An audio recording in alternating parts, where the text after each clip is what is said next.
Assalamualaikum warahmatullahi wabarakatuh. Hello everyone, I'm Risti Marnetriana, student from Polytechnic Negeri Padang, majoring in English Department. My ID number is 21011222025 from 2C. Now, before we go into a deeper discussion regarding communication, do you know what the definition and types of communication? Okay, I will explain it. Definition of communication. The word communication in English comes from Latin word communis, mean same. Comunico, communicatio or communicare, which means to make common. Communication in general is social process in which individuals use symbols to create and interpret meaning to their environment. Well, beside the definition, here I will tell you types of communication. Type of communication divided into 4 parts. The first part is based on to deliver information. Based on to deliver information, we got 2 points. The first point is oral or verbal. Oral or verbal, they use language to transfer information through speaking or sign language. This is one of the most common types, often used during video conferencing, presentations, media, and one-on-one conversations. Verbal communication is very important because it is efficient. The second part is based on behavior.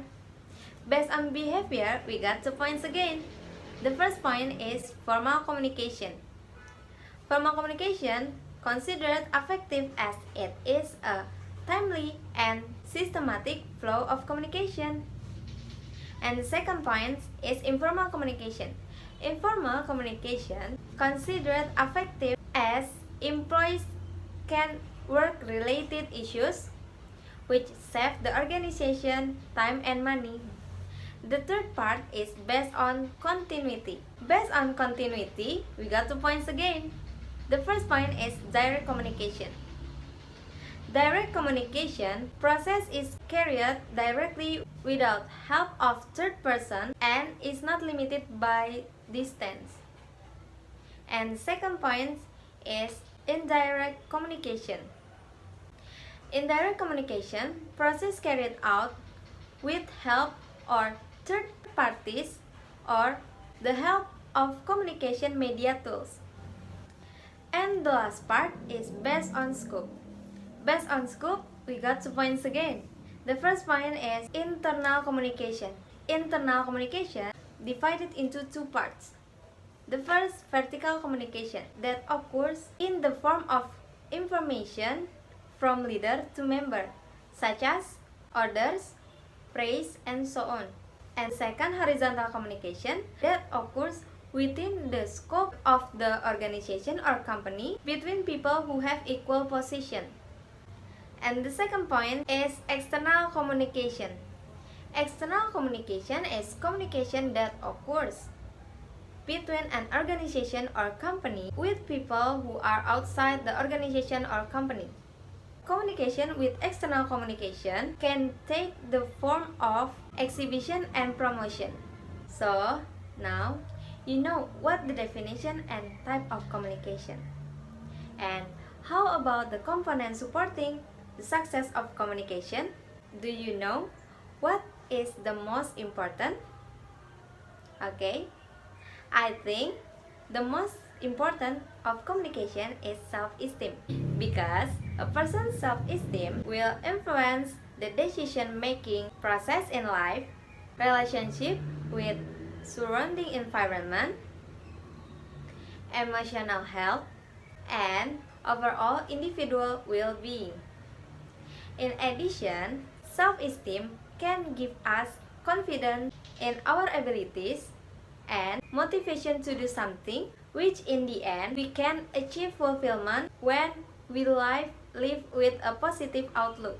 Apart from that, various studies have also confirmed that self-esteem has a direct relationship with our overall well-being. And we should always remember this one fact. Okay, that's a bit explanation about definition and types of communication. Okay, today we will interview a student of senior high school regarding our previous discussion about what are the obstacles or difficulties that someone has in communicate.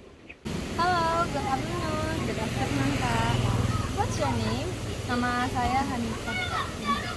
Sorry to disturb you. May I interview you about obstacle in communicate? Because I have an assignment for my study in communication skill about that.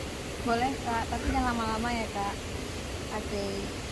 Before I ask you about that, may I know where you come from and where your school is from? Aku asal Padang dan bersekolah di SMA 1 Negeri Padang. Okay. Which grade are you? Aku kelas 12. So far, what are the obstacles in communicate? You have experience while communicate with someone. Aku merasa kesusahan dalam memahami isi chat, Kak. Kadang sampai terjadi miskomunikasi. Well, as long as you feel that obstacle, surely you have a solution, right? Can you tell me how is your method or solution to overcome this communication? Biasanya saya langsung nelpon, Kak. Nelpon orang biar bisa lebih jelas. That's it. Thank you for agreeing to be interviewed and sorry for disturbing your time. Nice to meet you. Nice to meet you too, Kak. After we see the result of interview, Hanifah has communication barriers in understanding the concept of people's chat, so she often experiences miscommunication. For example, she chat with her friends, but she get the answer it feels like angry, even though the person isn't actually angry. Then she has her own solution when dealing with this problem by calling and directing her friend with voice note. Well, for those of you who find it difficulties to communicate, come on, register yourself at Polytechnic Negeri Padang, especially majoring in English department, because this major doesn't only study theory but rather leads to practice where you will have no more difficulties to communicating. Wassalamualaikum warahmatullahi wabarakatuh.